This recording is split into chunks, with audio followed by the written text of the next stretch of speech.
Brought to you by PrayLatin.com, makers of prayer cards featuring complete English phonetic renderings of Latin pronunciations. Francis's trip to Canada continues to be very revealing about what the man the world thinks is Pope, what he really believes, not only about the Catholic faith, but also who his biggest enemies are and what he thinks of them. Or maybe I should say what he thinks of us, because we've now got word that he told his fellow travelers in the Jesuit church that he doesn't believe traditional Catholics are even Christian.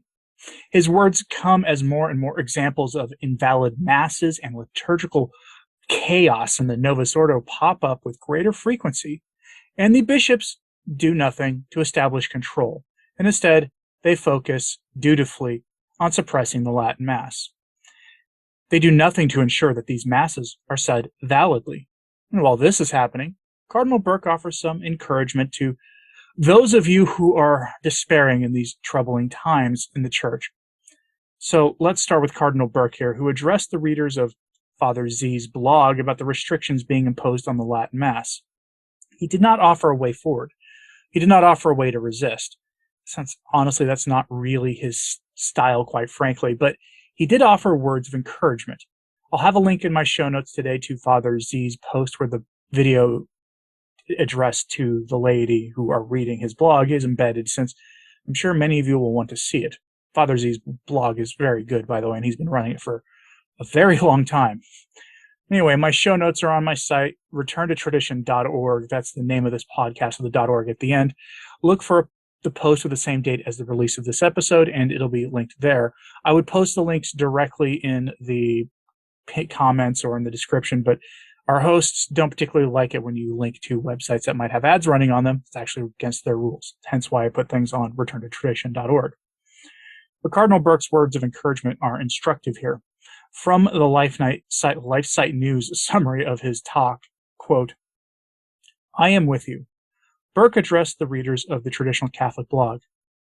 "I sense the suffering of the tumultuous time in which we are living in the Church, and I simply want to encourage you that each one of us, in his or her own way, continue to serve the Lord faithfully, with trust in his words to us, that he remains with us always in the Church, and that his grace will never be lacking to us," he continued. It's not easy to understand sometimes God's permissive will, but our faith teaches us to trust, and that his providence will prevail, Burke declared. The message was addressed to the readers of the Traditional Catholic Father Z's blog. The author, a diocesan priest who celebrates the Latin Mass, Father Zuhldorf, provides commentary and insight on current Catholic issues. We try to point our discussions back to what it is to be Catholic in this increasingly difficult age, to love God and how to get to heaven, Father Zuhldorf wrote, end quote. I included Father Z's quote in the article with Cardinal Burke's words for a reason. Father Z has stated essentially what the traditional movement is about in a nutshell. Bumper sticker or slogans or elevator pitches being used to describe things effectively is actually pretty hard, especially anything as complicated as a traditional Catholic movement in the Church. But Father Z captured its essence in a single sentence. Maybe he should tell Papa Francis what the traditional faith and traditionalist movement really is about, because Francis has literally no idea other than that it resists his innovations and the innovations we saw before him in the Church these past few decades, innovations that are clear breaks from the historic faith. Francis was speaking to some Jesuits in Canada at the end of his apology tour in that country, and I touched on this briefly last week, but he was asked about the need to change things in the Church, and he once again co-opted St. Vincent of Lerins and misused what the saint was talking about when he spoke about doctrinal development. Here, Francis uses the saint to tell us what he really thinks of us, that traditional Catholics are actually pagan, meaning not even Christian. That's what that word actually means.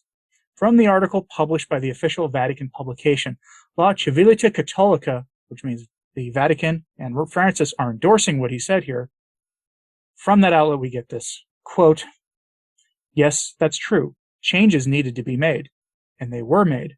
Law cannot be kept in a refrigerator. Law accompanies life, and life goes on. Like morals, it is being perfected.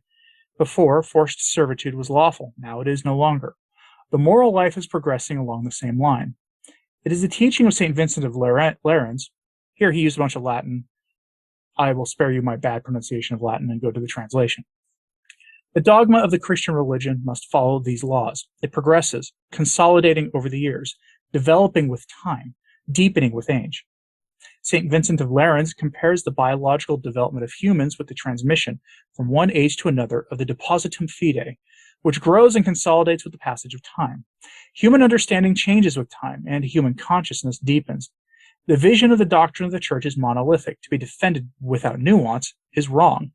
That is why it is important to have respect for tradition, the authentic one. Someone once said that tradition is the living memory of believers. Traditionalism, instead, is the dead life of our believers. Tradition is the life of those who have gone before us and who go on. Traditionalism is their dead memory. From root to fruit, in short, that is the way. We must take the origin as a reference, not a particular historical experience taken as a perpetual model, as if we had to stop there. Yesterday it was done like this becomes, it has always been done like this. But this is a paganism of thought. What I have said also applies to legal matters, to law. End quote. Ah, yes, our Catholic faith is pagan. Elsewhere, Francis told us that we had no faith, that our faith was dead. He repeated it here, of course. It's a practiced line for him. He says this stuff all the time. He's telling us what he really thinks of us. He doesn't even think that we're Catholic. He doesn't even think we're Christian in the vaguest, most secular sense of the term. Think about it for a moment. Think about this man that the world thinks is Pope, and how he's being so antagonistic needlessly to the segment of the Church that actually unreservedly adheres to everything the Church has always taught and always required us to believe, without reservation, at a time when the faith is in free fall in the Western world.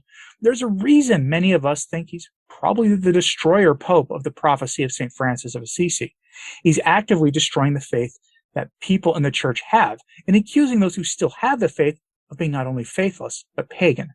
He questions our faith. That's okay. I question if he's even a Christian in the most generic way of conceiving that term. He certainly preaches a gospel that's different from the gospel of Christ. That's not all he had to say, though. A Jesuit seminarian asked him about liturgical errors that are commonly seen today, and the Pacapapa couldn't help himself but go after trads again. Quote, when there is a conflict, the liturgy is always mistreated.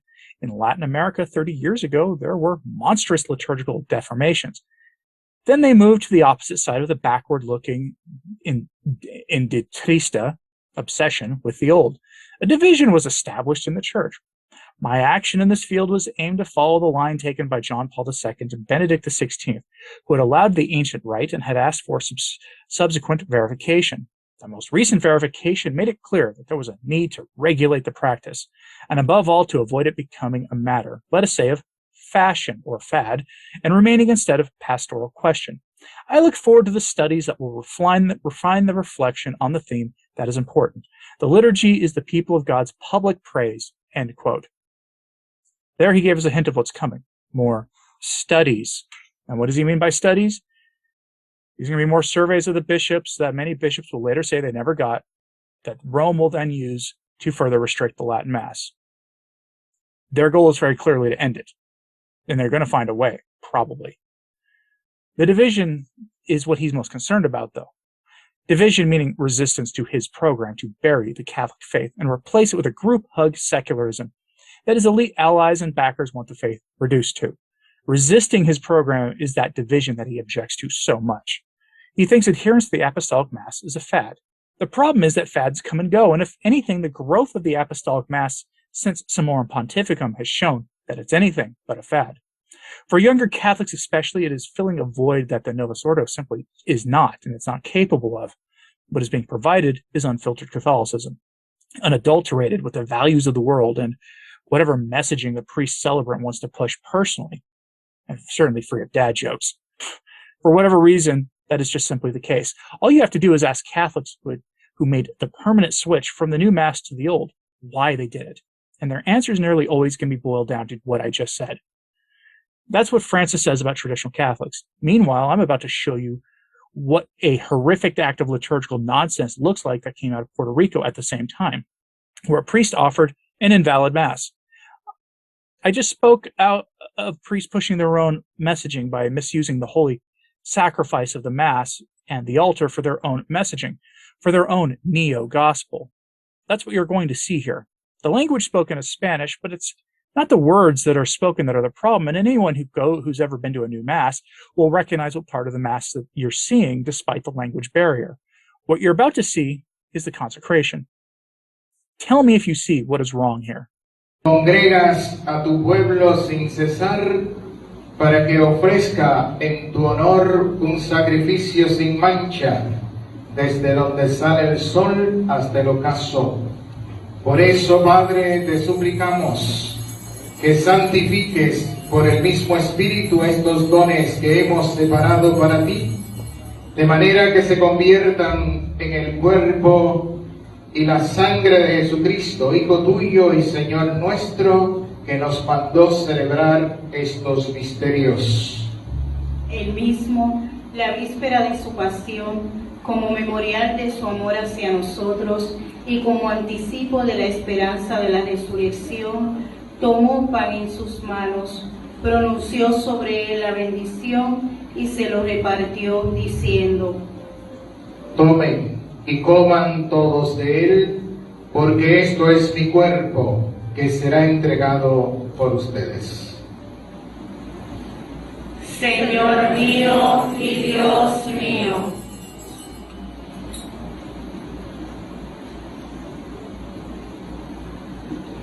De la misma manera, cuando ya estaba para terminar la cena, tomó un cáliz lleno de vino, pronunció de nuevo la bendición sobre él y se lo pasó a sus amigos diciendo: If you guessed that the consecration was invalid because the priest allowed a laywoman to say the words of consecration at the altar in an act that can only be described as con-celebration of the Mass, you would be correct.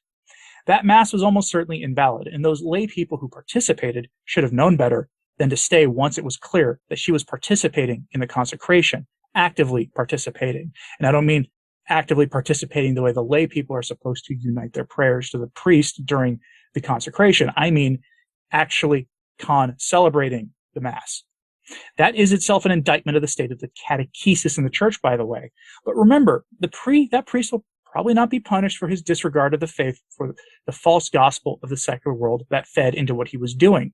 That priest is viewed more favorably by Francis and his Francis bishops in Puerto Rico than traditional Catholics are, because traditionalists, according to Francis, as traditionalists, we are pagan. Never forget that Francis believes that we have no faith. But in a way, we knew that already. Francis treats us, the sheep he is allegedly supposed to be shepherding, as his enemies. And because the world sees him as being the Pope, by implication, we are then enemies of the Church and of our blessed Lord. This isn't a slippery slope. These are the simplest implications of what he is saying, if you take them to their logical conclusion.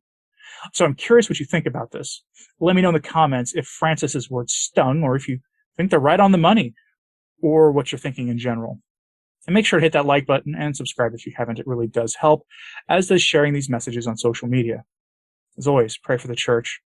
I'm Anthony Stine. Ave Maria.